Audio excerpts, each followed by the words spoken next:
Welcome back, everyone, to another episode of See You on the Other Side. Today, Leah and I have Chrissy Powers here with us. Chrissy is a trauma-informed therapist. Hi, Chrissy. Hi. Hi.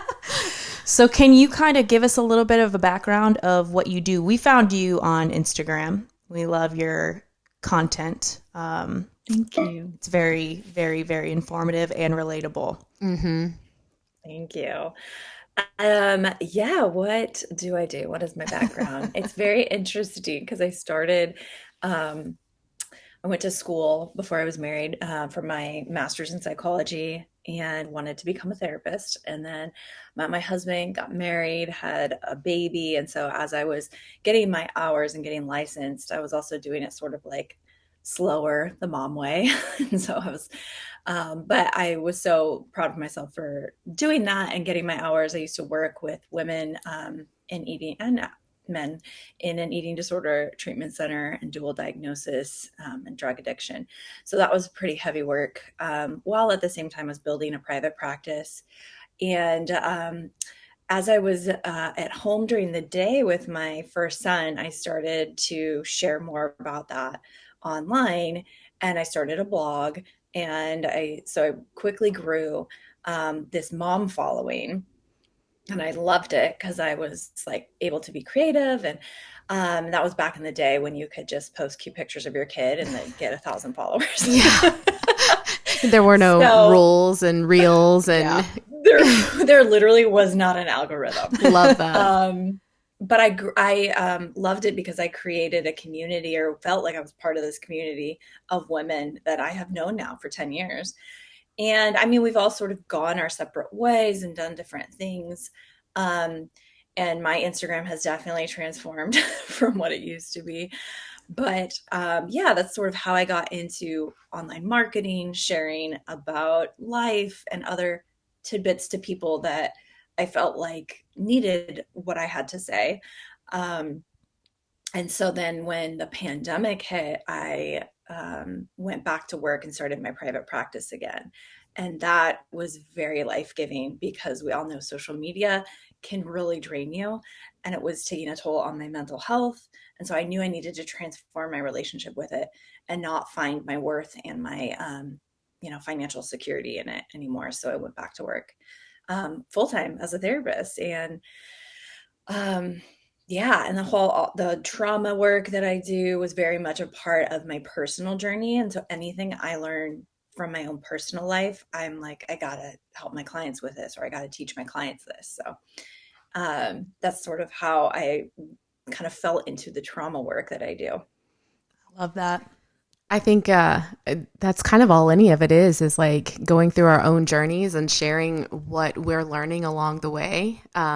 Unfortunately for us, we are not therapists and we don't really have these credentials.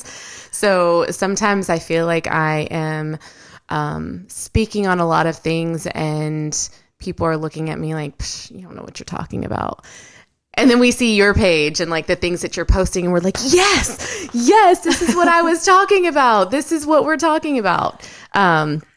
So you're very trauma informed. And I think that confuses a lot of people. I have friends who go to therapy whose therapists aren't very trauma informed. It's more like just talk therapy, like venting and not really getting to the root of the problems. And I think that that's what Christine and I try to do on this podcast is invite people to really go within and figure out why, and Yeah. not just how to survive, but like, why are you feeling this way and how is it coming up for you?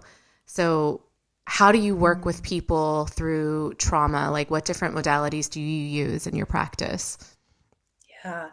Um, Yeah, I feel like, and I probably used to be a therapist like that, that would just kind of give you coping tools and stuff. And I would stay up here. And then through my own personal work and my own journey of doing, I went to on-site, I went to a couple other retreats. I've done ketamine therapy. I've Mm. done one-on-one therapy with my own trauma-informed therapist, and all of these things that I've been sort of interested in for myself and then got more training in helped me to go to the root, because I remember going to my therapist for the first time and I was like, I have debilitating anxiety and PTSD symptoms, and I know what it's from. It's from this one traumatic moment with my oldest where I thought I lost him. We thought he was kidnapped. And she goes, okay, okay. And she was like, that's not where it started. That's not where your anxiety started. And I was like, but you don't know. Like, this was so true. And she's like, no, I get it. She's like, that's not where it started though. And I was like, okay. Like, but we did our work. We did so much work. And she really found the root of it in childhood. And that is so true for almost everybody, is that we have these traumas and they start in childhood, and we don't like to believe that, because a lot of us say we had like a great childhood, and it's true, you can have a great childhood, but you can also have trauma, because trauma isn't just a big car accident or being sexually assaulted. Trauma is also not getting what you needed, or just sort of hearing covert messages from the environment you're in. So yeah, so I really like to work with my clients in that way, where we, sit down. Of course, we want coping tools for what we're experiencing in the moment, but the work I do is really deep, where we do get to the root of what is the messaging you got and what does your authentic self really want to be. And so how do we let go of those messages that no longer serve us in adulthood? We can put down those coping tools, we can put down that message, and we can try different things. We can try to be, try different things to become the person that we've always wanted to be. Yeah. And so that's sort of how I work with women, which is why I also say I'm a coach, because I very much love to challenge my clients to go to those places. I love that you said that all of us experience trauma, because Leah and I are very vocal and very open about the things that we've struggled with, and, some of the things that we've been through. And I think sometimes people around us may think of that as weak. And often a comment that I get from people around me is, oh, well, you have that trauma. I don't have that. I don't have that. I don't have trauma like you have trauma. And so I'm glad that you stated we all have trauma, because I think people think of it as these big, big things, rape or abuse or whatever. And it's not necessarily what happens. It's what happens inside of us. Yeah.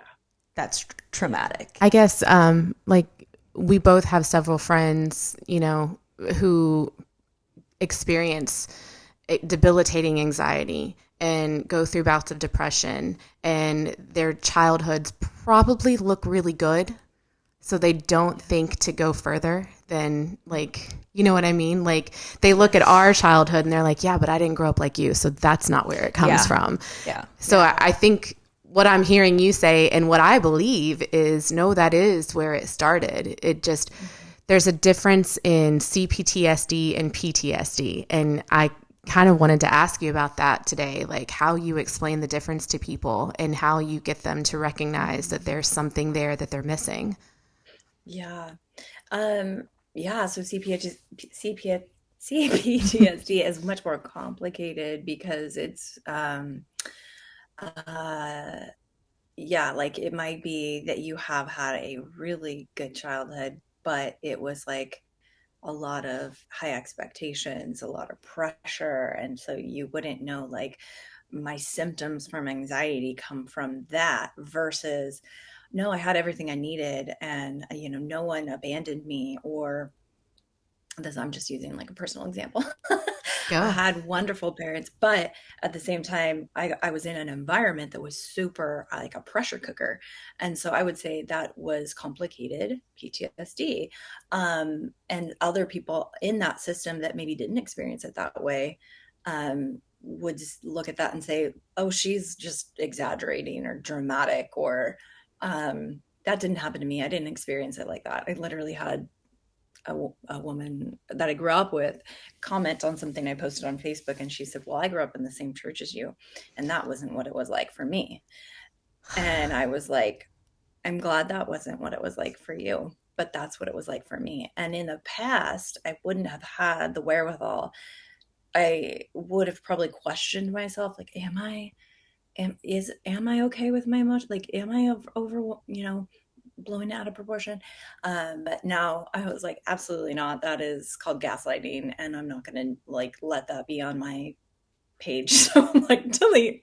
Good for So you. yeah, CPTSD oftentimes looks like, when you're in relationships with a narcissist, and they're very charming, and the relationship dissolves, and then you're left with all these really weird, complicated emotions and or symptoms.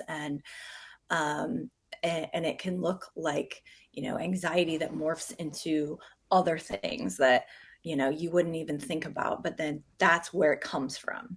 So hopefully that describes a little bit. Like PTSD can look different. I think when we say PTSD, we immediately think about people coming back from war. Mm-hmm. Yes. Um, and that's like the typical, oh, you must have that. But you can have CPTSD from childbirth. You can have it from lots of different scenarios that might not be as overt. Sibling relationships is another one too. Yeah. Yeah. So coming out of that, let's get into the TikTok that we saw this morning that somebody sent to us, because I feel like this is all kind of on the same level. It was an older mother kind of going on a rant about how entitled this new generation is and how they are, speaking out and speaking against their parents, and they would never do that to their parents. And this how generation, how disrespectful it is. And, I'm coming out of a situation with family right now where there was so much toxicity.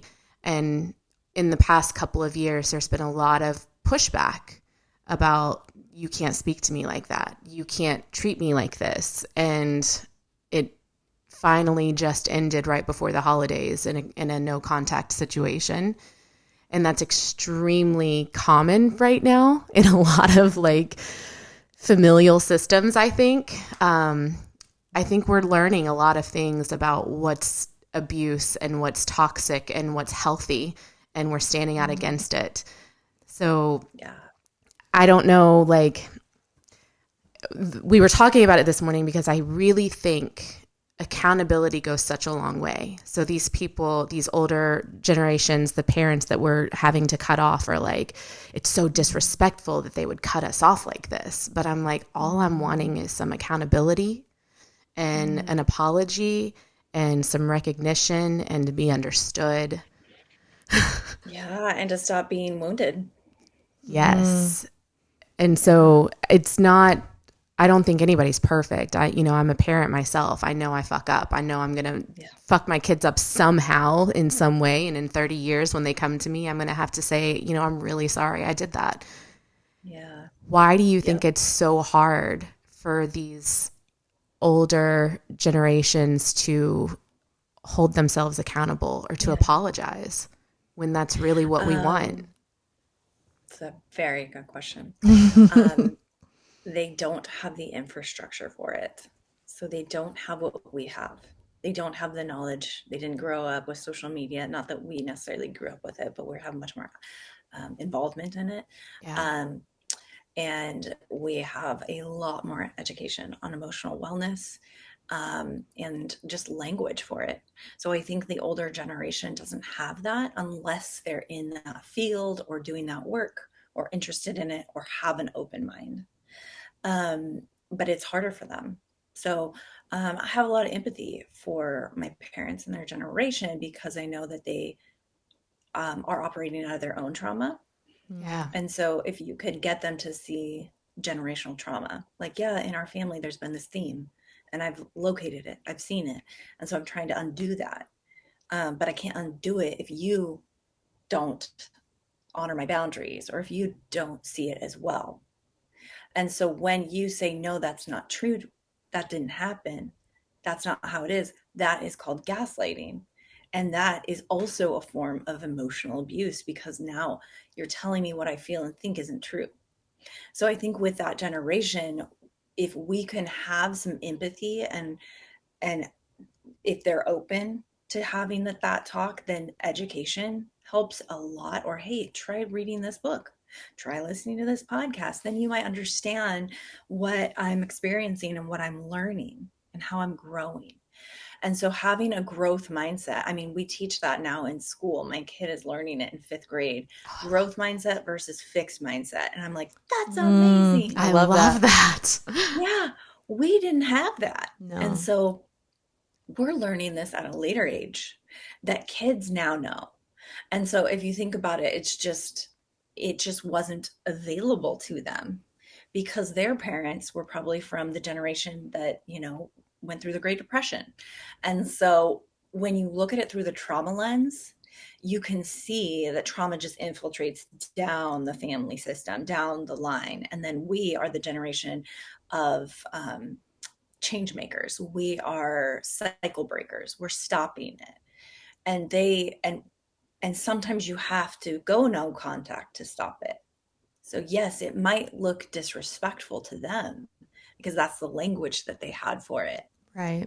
But for you, you're saying this is self-preservation. This is so that I don't carry it down and give it to my kids. Yeah. And so it may be very hard to do that because you're saying I have to go no contact. But if your parents have sort of an open mind and you can have those hard conversations. I've had a couple with my parents where my mom's like, I know you made it kind of sound like childhood was bad. And I was like, no, no, no, no, mom. Like, I'm just experiencing, or I'm just sharing what my little brain was doing at that age with everything going on. There's so many good parts. And I don't blame my parents, because when we blame them, then we don't actually do the work to heal ourselves. Yeah. Yeah. I know.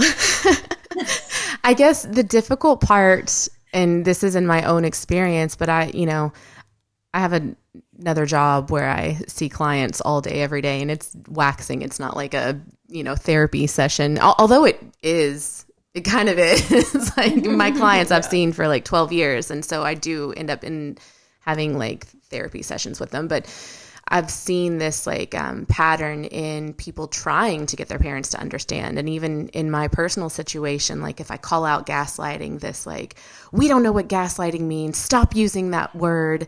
And I'm like, just look it up. Like, I'm trying to tell you what it means. But you're exactly right. There's that like rigidity of thought where they don't even want to hear any of the things that we're seeing on social media, that we're kind of deep diving into. And that's where it's painful, is realizing that like you can't keep growing in that type of environment. Yeah. Yeah. And I've had a couple conversations recently with my clients where we just grieve that. We just say we're grieving the limitations of our parents. We're grieving that you actually outgrow your parents at a certain age. Yeah. And most people do. It is a rite of passage. It's actually a good sign of growth to outgrow your parents, but it is a grief. Yeah.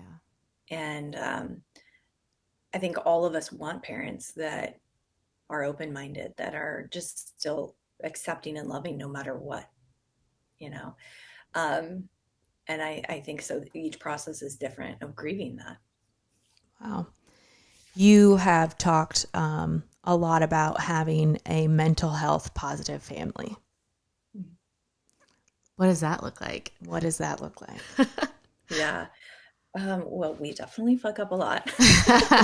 Like, we I think having a mental health positive family means that you talk about mental health, you talk about it like it's a normal thing, like going to the doctor.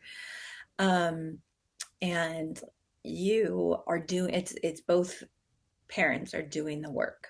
So they're doing their own work to heal, whether that's, coaching, therapy, doing yoga, meditation. We're all interested in learning more about our brains and our behaviors and how we operate.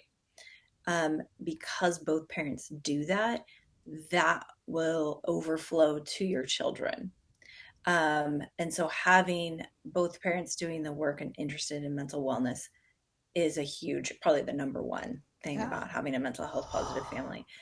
But yeah, just like having, books around and talking about it and naming the elephant in the room and having family meetings and saying, hey, we understand you have emotions. We see it. Can you talk about it? If you don't want to talk about it, do you want to talk about it with somebody else? Like, so it's naming emotions, it's giving words to it, it's kind of doing this work that you guys are doing and I'm doing, but already with our kids, and letting them see you struggle, letting them, there will be days where I say, I'm so sorry that I was so short with you or yelled. I'm just having a really hard day. I'm stressed. I got this going and that going and this going, and I didn't handle it well. So then my kids end up using that word all the time. I'm sorry, Mom. I'm just stressed. Like, okay, you can't yell at me. Yeah. I think that's amazing. You should share what you were just sharing with me about what you do with Elle. I was literally thinking that because I'm also thinking I need to do more. I have 3 kids, and my 2 boys, they're older, and they're not as they're not as warm and fuzzy as they used to be. Like, just like, oh, Mom, I don't need a good night tuck in or a kiss. But with my daughter, sometimes I put her to bed and I sit and I talk with her for a little bit, and I ask her, is there anything I did today that I could have done better? Or is there something that, I need to work on? Or is there something I need to apologize to you for? And we were talking about it because I'm like, I think I need to start doing that with my husband at night. Like every night. Me too. But on another level, hearing you talk about this like mental health family, like we talk about feelings, we do all of this, but I don't think I share enough, honestly, about where I am. And I'm starting to think that maybe I should be more open and honest about when I'm going through a rough time and why I need time to myself instead of just like shutting myself off in my room and not really explaining to them what's going on. Yeah. I'm like having these realizations as we're talking, and I'm like, shit. Yes. Well, and I think that there's like a huge misconception once you become a parent that you feel like you have to do things perfectly. Yeah. And I think the point of it is we're going to fuck up. We're going to mess up. We're going to yell at them or tell them the wrong thing. And that's okay because we are flawed human beings. And I think it's sometimes just okay to be like, listen, I am so sorry. I was such an asshole earlier. I had a really rough day and I did not mean to take it out on you. And just that accountability goes so, so, so far. Yeah. Yeah. I love that you said that. And that's something my husband and I started doing a couple of years ago, is saying, is there any way I could love you better, to our kids? And sometimes they don't understand exactly. Like our middle son said, I need more hugs. And we were like, okay, done. That's easy. Easy.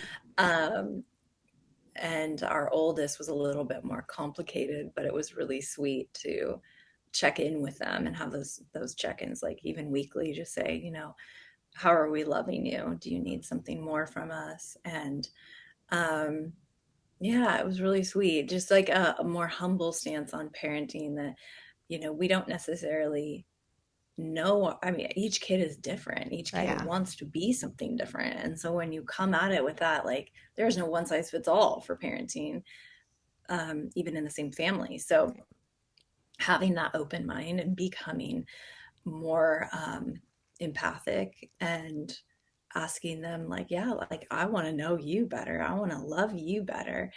And then just letting that, be that they get to have a safe space to open up and be authentic. That's just amazing. I think that's so great that you're doing that. There's like a meme that I've seen floating around. Somebody even sent it to me the other day. I've been seeing it floating around for years, where it's like mom and a dad cartoon, and the mom's like, we're not going to fuck our kids up. And the dad's like, yeah, we're not going to fuck them up. And then the kids in the stroller, like, and the little thought bubble is like, I'm gonna be fucked up in a different type of way. Uh-huh. And that's kind of, that's kind of what parenting is. Like, we are going to mess up. We are going to 100%. overcompensate or do something our parents didn't do, thinking that that's what our kids need because that's what we needed. And I'm hearing what you're saying now. Like, maybe that's not what our kid needs. Yeah. Like, maybe they need something completely different. But I think that there's just holding yourself accountable is so big. Like, even though I know I'm going to mess my kids up somehow, if I can own that and hold myself accountable for it and apologize for it, I think that there's like huge progress just in that, and huge growth in that. Yeah, and just giving them permission to come to you with anything. Like, could you imagine raising a perfect child? Like that just no one has. Like, then they wouldn't have their own journey. Right. They wouldn't have their own hero's journey or heroine's journey, which we all need to become full human beings. And so taking that away from him, like I always think of that line in Nemo, Finding Nemo, and he's like, I just wanted to protect him so that nothing happened to him. And then Dory's like, well, if nothing happens to him, then nothing happens to him. And I was like, yes, that's it. Like, we are all going to fail in some way, but it's giving them that space to come to you and say, yeah, that hurt me. And then you can say, well, tell me about it. I can hold this space for you now. And I'm sorry I did that. And now how can I help you heal? That's going to do more for them than if you parent in some sort of way that you think is perfect. So yeah, and then I just joke that I have a therapy fund for each kid. Literally. You're like, I can give you free therapy. No, I'm just kidding. Yeah. Like, and here's some money. Yeah, there you go. Instead of saving for weddings, like that's what we're doing, saving for therapy. Totally. Okay, so one of the things, not to like jump around here, but one of the things that we've been kind of wanting to talk about and we haven't really jumped into yet is attachment styles. Yeah. Because I know my attachment style, and I remember probably over the summer, I said something to my husband because I'm like, well, it's not my fault you're avoidant attachment. And he was like, oh my God, you have a label for everything. I was like, no, like literally, that's what you are. And there's just something. Can we go into like the attachment styles and what they are? Because I am like fascinated by the fact that like avoidant is usually like attracted to anxious, and anxious is attracted to avoidant. Like, what the hell? Which I'm anxious. Same. Yeah. Yeah. I think a lot of women are anxious. Yeah, there's anxious, avoidant, secure, and disorganized. And so they start in childhood based off of your caregivers and how you connected with them. And so I think we can see how we behave in our relationships and how we are wounded in our relationships that often point to our attachment style. So there's a really good book called Attached. I haven't finished it yet, but I'm listening to it and it's really good. Putting this on my phone. Yeah, Attached, and it talks about all the different ways that we sort of manifest behavior through our attachment style. But I specifically love looking at attachment injuries within our relationships because they point back to our individual traumas, or like our attachment style with our caregivers. And so we play that out in our relationships. So that's why relationships are so great for healing. But we oftentimes stay at the surface level and we're like, but you did this and then you did that and then blah, blah, blah, blah. And you stay right up here. And that's where you get stuck. And that's where people just usually call it quits. But when you can do the work to go deeper than the surface level and you say, hey, when you did that, I felt like this. And I told myself this story. And it reminded me of when I was a child and I had no control and I was so afraid of my dad. And I was so, whatever that is. And then that person can say, okay, well, when you said this back to me, then I went here and I got so scared that I am never going to be able to please you. And so I felt inadequate, like a loser. And so I just left. And so that's attachment style, is when Wow. you can talk about what happens in you when the other person hurts you, and why are you either, trying to go, like, usually anxious attachment is like, I'm going to text you and I'm going to talk to you and I want to talk about it until we figure it out. And the other person's like, that freaks me out. I Yeah. need space. Yeah. So when you can learn each other's attachment styles, you can have empathy for them and you can say, okay, I know that's his attachment style. I know it's not me. I'm going to give him the space he needs. And then I'm going to go and I'm going to soothe myself since I know I'm anxious. And I got to do that work to calm myself down. And then that in turn creates a secure attachment in your relationship. Wow. So I have heard this a couple of times, like, there is some incredible potential for growth in these opposite attachment styles when you're in a relationship with someone, because there have been times where I have thought that maybe finding someone who isn't avoidant would be better for me. Mm-hmm. But then I wouldn't be growing, right? Like there wouldn't be that duality in the relationship. There wouldn't be that coming together. And I am incredibly, I'm going to cry because I feel like what we were talking about earlier before we had you on, like I'm incredibly lucky that my husband is on this journey with me, like, and is growing and learning. And I think about that sometimes because he doesn't feel like he's enough for me. Because he's like, you need so much. And I'm like, but I don't. But I do. But I do. But I think that like what I love about it is that we're both willing to learn more about each other and talk about those things that you just said. Like when you did this, I felt this, and this is why I froze. And when you did this, this is why I, attacked.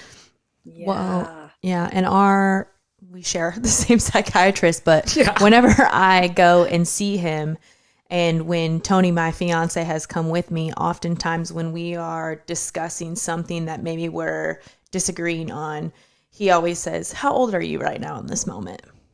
Yeah. And I will say, well, honestly, I feel like I'm 5.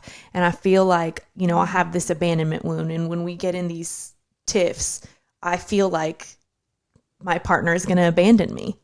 And then I go off the rails. And even having those discussions and my partner being present and realizing how deep it goes and how far back it goes, it gives them a better understanding, and vice versa for each other. And we've learned how to communicate, and we've learned how to fight and argue in a healthy way where we're both, we are at a disagreement, but we're trying to listen to understand instead of listen to be like, oh yeah, well, you did this and you did this, and this back and forth. Like listening to win. Yeah. Or like arguing to win. Because we used to argue to win. Yeah. Yeah. Yeah. Oh, I so identify with that. Oh, that's so good that you guys are already doing that. And that's, just Leah, to, confirm what you were saying about relationships, is I've often had that thought where I'm like, if I just married someone that wanted what I wanted exactly, and, had the same sort of zest for life like that I do, and like, could just be like me, I think things would be so much better. And then I kind of can pull myself out of that and do this bird's eye view of things and realize like, wow, I attracted what I needed. Yeah. I attracted what I needed. Yeah. And really all you need is what you have, this mindset of I'm willing to do the work with you. Yes. That's it. I mean, that's literally what growing older is. I didn't used to think that way. And now I'm like, that's what growing older is. Like we are growing together. Mm-hmm. And sometimes it feels like this and sometimes it feels like this, but we're always like evolving. So you're right though, because sometimes I'm like, God, if somebody was just like empathetic like me, and then I'm like, oh God, that'd be too much. I could not handle another. Be a lot of feelings. Like my 5-year-old's a lot like me, and I'm like, Jesus, I could not imagine being married to that. Like totally. I love her, but she's like me. So do you think it's possible, this is something that I was thinking about because, I don't think I had a lot of emotional support as a child. I mean, I don't think, I know I didn't, and I know he didn't. So is it possible too that sometimes you can grow out of the same environment and become a different type of attachment style? Yes. Ooh. I think that's where we heal our wounds. I always say, like, you might always have a default, sort of like it's easier to go that way, like a computer program, like, because basically 0 to 5 is the programming we get, and we're blank computers, and we're like, here's your program.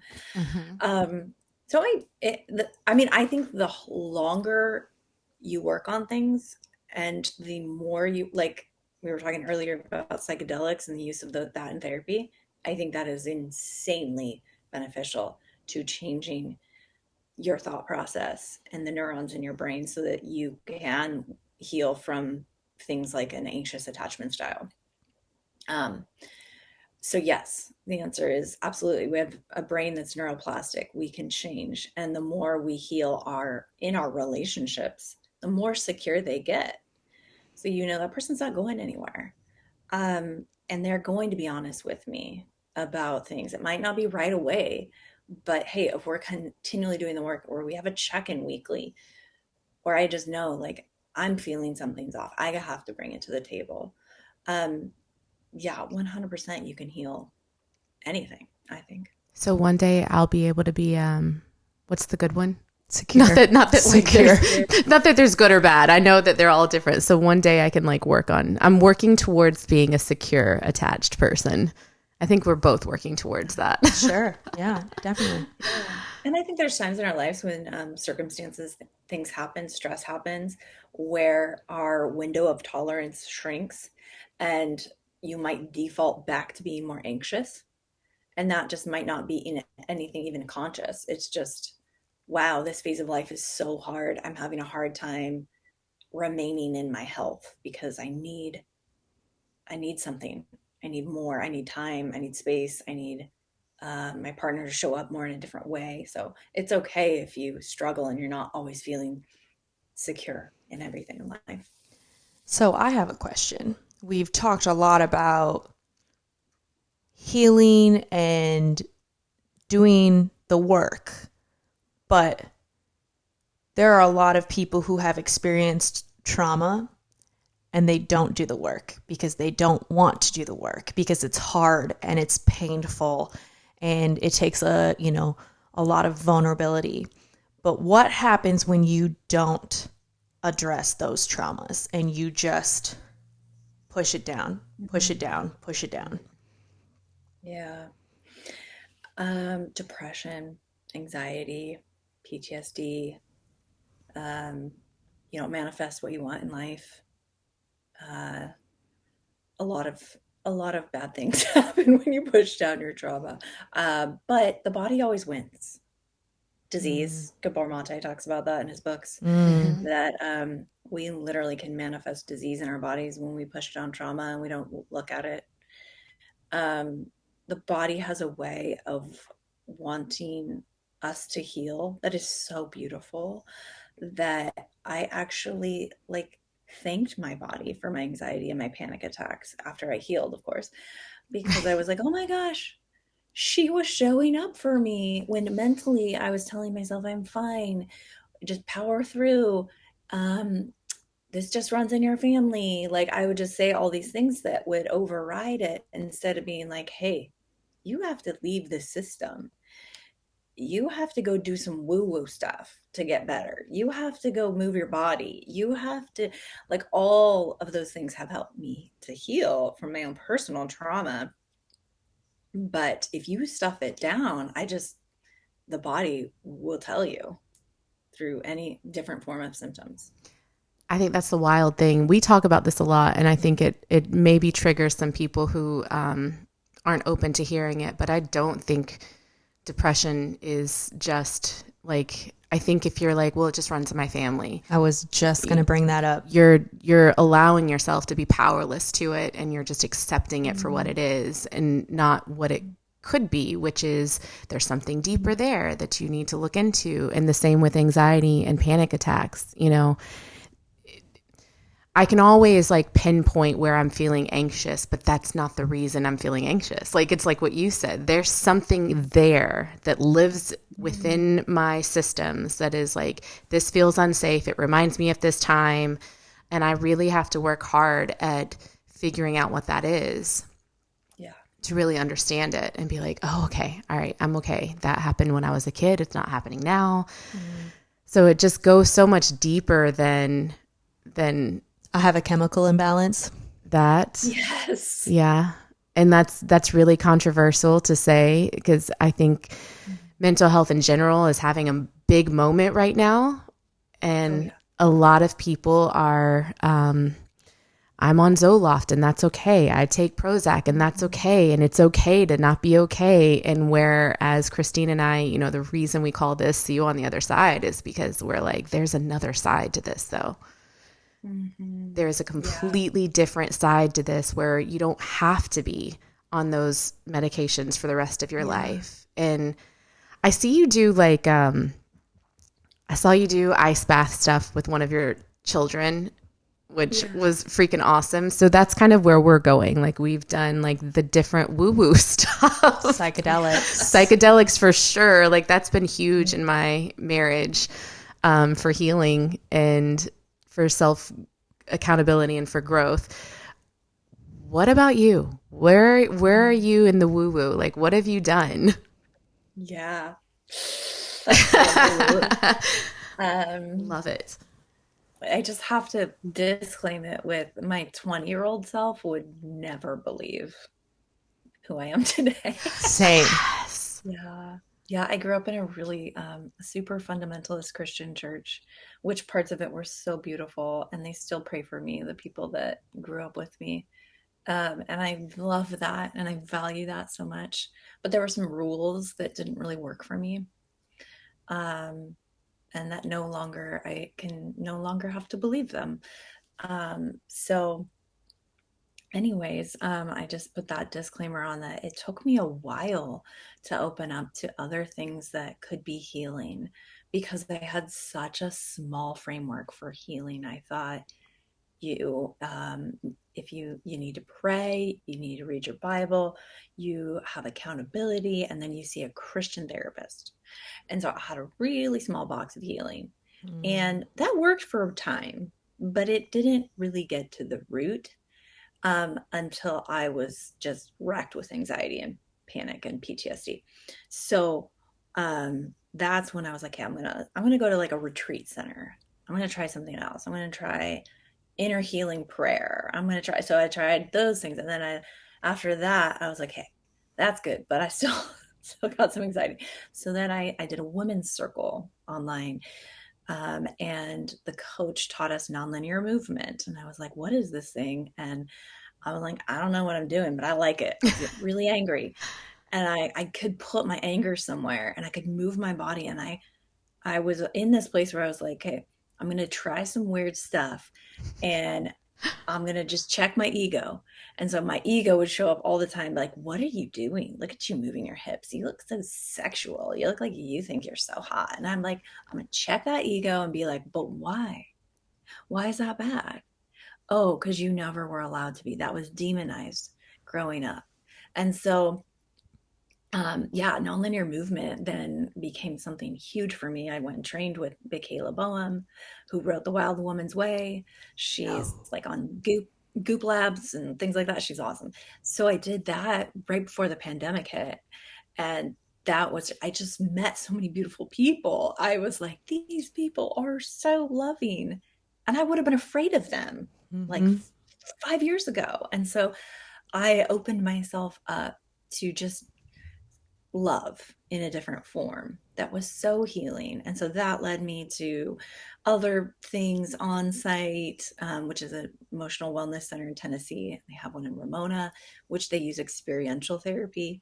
So amazing, you guys. What is It's, that? oh, it's so good. It's group therapy for like, so there, I did their living centered program. My husband did as well. And so for 6 days, you turn your phone in, you don't even see anything. And it's amazing. And you work with the same group and you do experiential or they call it psychodrama, and you take like a memory or something that you're working on and you utilize the people in your groups to work that out. And so I literally healed my inner 4-year-old who was terrified of going to hell. And I had an emotional release like you would on a psychedelic. I after that I was like, this was mind blowing. I felt like I was reborn. And then you're connected to these people. So it's Wow. insanely We're going to have to look powerful. that up. I know. I want to Yeah. I want to look this up for sure. Wow. Yeah, you should interview anybody from on site. So Yeah. yeah, Okay. my therapist there, they call them guides. They're all therapists, but yeah, just different things like experiential therapy. And yeah, even like opening myself up to plant medicine that I would never do. That has been so incredibly healing to the parts of my brain that were just so rigid from binary thinking and just the rules like I mentioned that were really um damaging, yeah, to my Yeah. psyche. Like the belief systems that like we were told to believe. Yeah. Those are like incredibly harmful. Um, you mentioned ketamine. Yeah, I want to like, we can talk about that. That's legal in a lot of places. I mean, it's legal everywhere. It Yeah. just, yeah, I think that when it's used for healing, it has incredible potential to shake up those rigid thoughts. What was your experience yeah. like? Oh, it was so good. So my husband's been like, he kind of is the pioneer for weird stuff in our family. Oh, I So love that. he was reading like Michael Pollan's Your Mind on Plants book. And I was like, this is so interesting. He's like, babe, this is the future of psychotherapy. You're going to have to look into this. And I'm like, okay. And so I was looking into it, listening to podcasts, and I'm like, okay, so the only one legal right now is ketamine. So then I think I was researching, and up pops an ad for this place called Field Trip, and they had just opened a clinic in La Jolla, and so I was like, huh, I wonder what it would be like to just do one journey.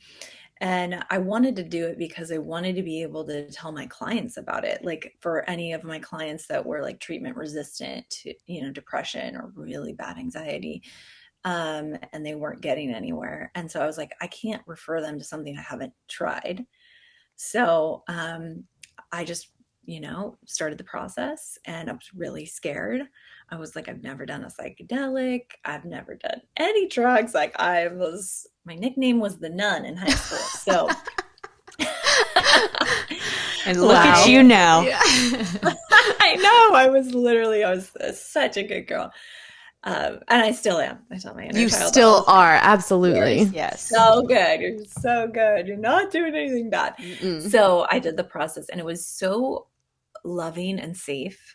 Like you have a nurse with you the whole time, like a nurse practitioner, and you have a therapist sitting with you, and it's very intentional. You have your intention of why you're doing this, and you're really trusting the medicine. I mean, I think with any psychedelic medicine that you do for healing, you're trusting that it's giving you what you need.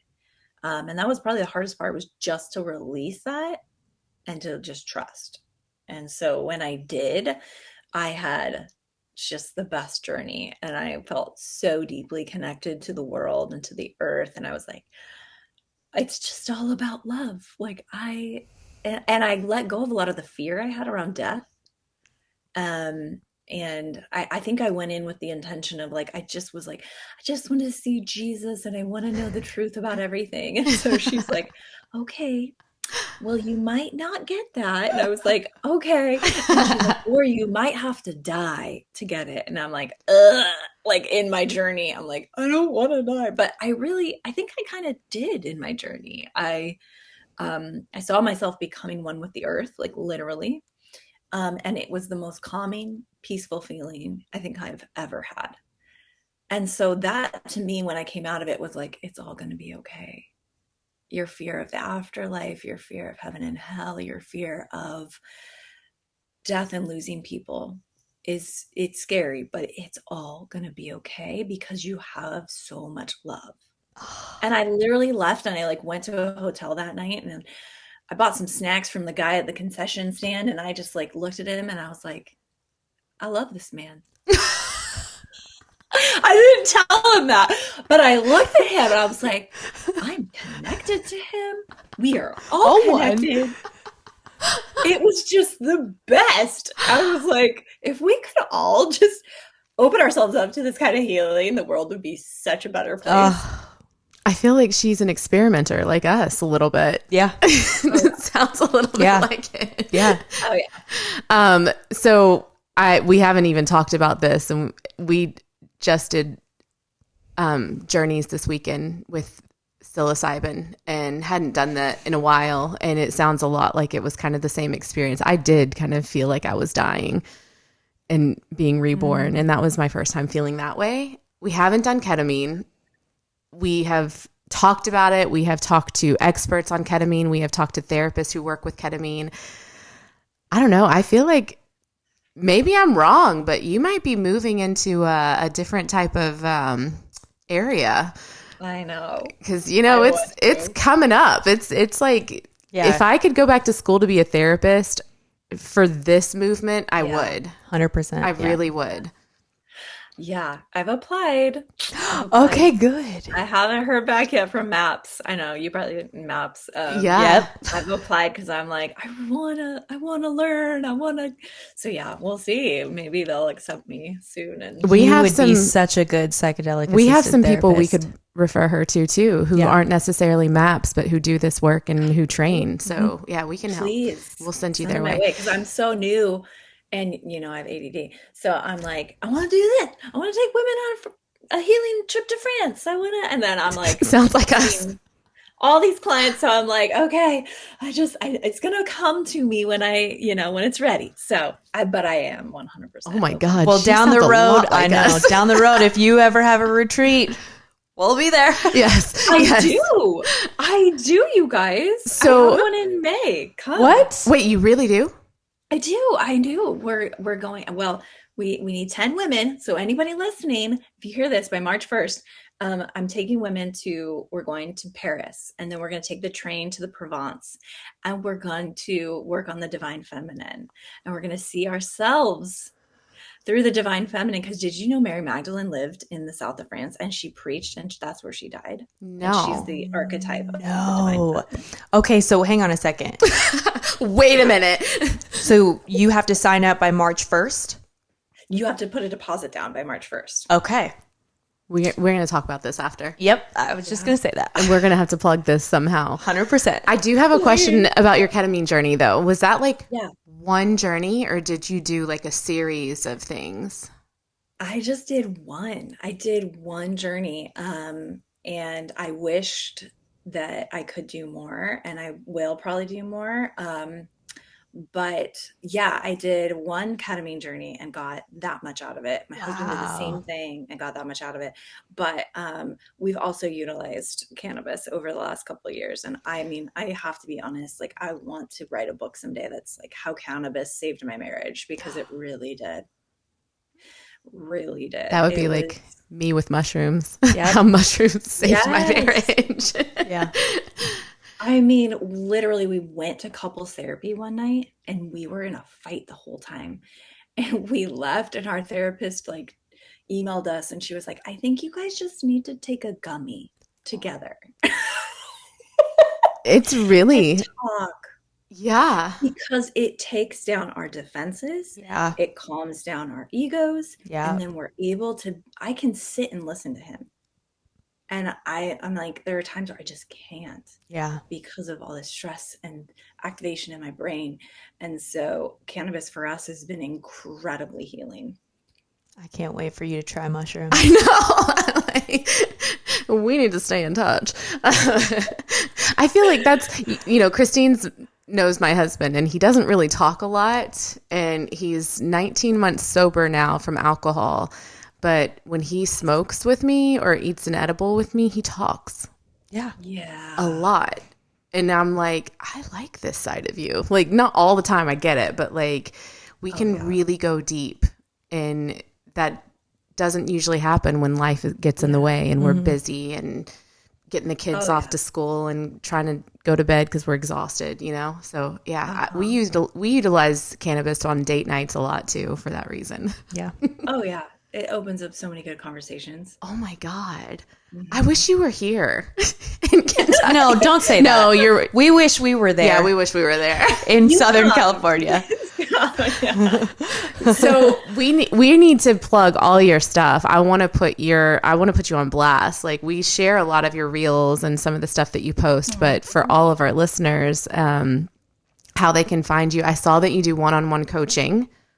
So Yeah. it's not exactly like therapy. Mhm. So you can do that over Yeah. it doesn't have to be in person, right? No, I do it over a secure platform that I use Okay. for therapy too. So I use, and yeah, with coaching, I see clients for like 90-minute sessions and we go real deep. It's much more solution focused. And I have so many tools and homework and a course and then a workbook that I give my coaching clients. And so we really do work on this deep stuff and teaching, utilizing embodiment practices as well. So I love, love, love coaching women. And then I also do, and men actually. So I also do sort of like if women and men are interested in, I have this business, but I feel like blocked in how I share or how I show up online authentically. I also sort of call myself a business therapist in that way, Nice. which is really fun. And then I do one-on-one therapy online and in person in my private practice in Encinitas. Yeah, I have a couple courses that I don't talk about enough. So if you are just interested in that, you can go to my website and find my courses. And yeah, fun, good stuff's coming. I definitely am trying to manifest this France trip that, the right women that need to be That's there are going to amazing. come. Yeah. How can And people find you on social media? Yeah. oh yeah, find me at Chrissy J Powers. And then from there, you can click the link in my bio and contact me if you want to do a free consultation or interested in this trip I talked about or coaching or anything. I'll get right back to you. This is the kind of therapist I feel like everybody needs. I know. Like you have so Oh, many thank you. tools in your toolbox, and I feel like that's like the perfect thing. I think a lot of therapists are just trying to get you to do one thing. And I Yeah. don't mean to like dog any of them because I know that there are a lot of good ones out there, but in my Yeah. experience, it's very difficult to find someone who's willing to experiment the way that you have with a lot of the Yeah. things that you have. And this is what works for me. And this is what has worked. And this is what hasn't worked. And here are all the different ways that take your pick. Uh, I love that. that's so sweet to hear you say because I used to compare myself to other therapists and I used to think I wasn't as professional because I would share my life online and I would self-disclose and other therapists are like, you're supposed to be a blank slate. And I I'm like, but know. I'm not. And I found that opening myself up to people in a more authentic way helped the therapeutic process because they trusted me more. Hmm. And I know that that might not be for everybody, so that's fine. You can find someone that's more of that buttoned up professional, but I just, it's very affirming to me that it actually does help to be the kind of therapist that I am. And I just actually started watching this show on Apple TV called Shrinking, and it's Mm. about a Oh, therapist who goes like he calls himself a psychological vigilante because he totally starts like doing these things that are so like unethical, like things I definitely would not do. Like I would not let a client come over and sleep in my house, but he does it as a way to heal himself from the loss of his wife. And it's so Oh. great because he's seen how just being more brave with his clients and just telling them the stuff that they need and giving them new, different, weird experiences is healing them and himself. So, anyways, it was just no. affirming. I I was like, think okay, good. that There's a place for me. it's incredibly relatable. And I can relate, I can relate to that. Like Yeah. feeling like, I don't know, feeling like people in the mental health profession are so unreachable. Yeah. Like they've got their shit together, and Yeah. you're here to be like, no, guys, I'm just like you. I'm Yeah. figuring it out as I go, and I'm here to share. And it sounds to me like she's a fucking warrior. Thank you. You're a warrior. I'll take it. All right. So for all of our listeners, we will put all of Chrissy's stuff out, and we hope to see everybody in France, because I think Christine and I are going to try to figure out how to make this work. 100%. Yes. And Chrissy, thank you for everything that you do. Thank you for sharing your time with us today. Thank you so much for having me. It was a complete joy.